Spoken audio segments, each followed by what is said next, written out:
किसी समय की बात है। एक राजा ने अपने दरबार में पंडित जी को पूजा पाठ के लिए बुलाया।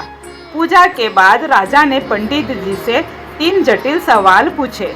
पहला सवाल, भगवान कैसे दिखते हैं? दूसरा, भगवान कहाँ तक देख सकते हैं? तीसरा और अंतिम सवाल, भगवान क्या करते हैं? पंडित जी थोड़े सोच में पड़ गए और बोले, महाराज, इन सवालों के उत्तर देने के लिए मुझे थोड़ा समय चाहिए। राजा ने उन्हें 1 महीने का समय दिया। पंडित जी घर लौट आए, लेकिन कई दिनों तक उत्तर नहीं सूझा। उनकी परेशानी देखकर उनका बेटा बोला, पिताजी, आप क्यों चिंतित हैं? पंडित जी ने उसे राजा के सवालों के बारे में बताया। बेटे ने आत्मविश्वास से कहा, पिताजी, आप चिंता न करें, मैं इन सवालों का उत्तर दूंगा। अगले दिन दोनों राजा के दरबार में पहुंचे। राजा ने पंडित जी से पूछा, पंडित जी, आपने मेरे सवालों के जवाब खोज लिए? पंडित जी ने कहा, महाराज, मेरे बेटे ने इन सवालों के जब उत्तर देने का जिम्मा लिया है। राजा ने पूछा, तो बताओ। पहला सवाल, भगवान कैसे दिखते हैं? पंडित जी के बेटे ने मुस्कुराते हुए कहा, महाराज, कृपया 1 कटोरी दूध मंगवाए। दूध लाया गया। लड़के ने उसमें अपनी उंगली डालकर घुमाना शुरू कर दिया। राजा ने चौंक कर पूछा, यहाँ क्या कर रहे हो? लड़के ने शांत स्वर में कहा, महाराज, क्या आपको इस दूध में मक्खन दिख रहा है? राजा ने सिर हिलाया और कहा, नहीं। लड़के ने उत्तर दिया, मक्खन इस दूध में ही है, लेकिन उसे निकालने के लिए दही जमाकर मथना पड़ता है। ठीक वैसे ही भगवान हर जगह है, पर उन्हें देखने के लिए ध्यान, साधना और सेवा का मंथन करना पड़ता है। राजा ने मुस्कुराते हुए कहा, अच्छा उत्तर दिया। अब बताओ, भगवान कहाँ तक देख सकते हैं?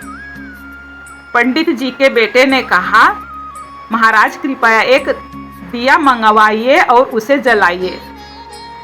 दिया जलाया गया। उसकी रोशनी चारों ओर फैल गई। लड़के ने पूछा, इस दिए की रोशनी कहाँ तक जा रही है? राजा ने कहा, यहाँ तो पूरे कमरे में फैल रही है। लड़के ने उत्तर दिया, ठीक वैसे ही भगवान की दृष्टि की कोई सीमा नहीं होती है। जैसे इस दिए की रोशनी हर दिशा में फैली है और सब कुछ देखती है, वैसे ही भगवान भी हर जगह सब कुछ देख सकते हैं। राजा ने संतुष्ट होकर कहा, बहुत अच्छा उत्तर दिया। अब बताओ, भगवान क्या करते हैं? पंडित जी के बेटे ने मुस्कुराते हुए कहा, महाराज, कृपया कुछ देर के लिए अपना सिंहासन मुझे दे दीजिए और आप नीचे बैठ जाइए। दरबारियों में खुसुर फुसुर होने लगी, पर राजा को जिज्ञासा थी, इसलिए उसने उसे सिंहासन पर बैठने की अनुमति दे दी। लड़का सिंहासन पर बैठकर बोला, महाराज, अब देखिए, अभी तक आप राजा थे और मैं आपकी प्रजा था, लेकिन अब मैं राजा हूँ और आप मेरी प्रजा है। यही भगवान की लीला है। भगवान जिसे चाहते हैं उसे ऊंचाई पर बिठा देते हैं और जिसे चाहते हैं उसे नीचे उतार देते हैं। यही उनका काम है। राजा यह सुनकर चकित रह गया। उसने पंडित जी और उसके बेटे की चतुराई की सराहना की और उन्हें ढेरों उपहार दिए।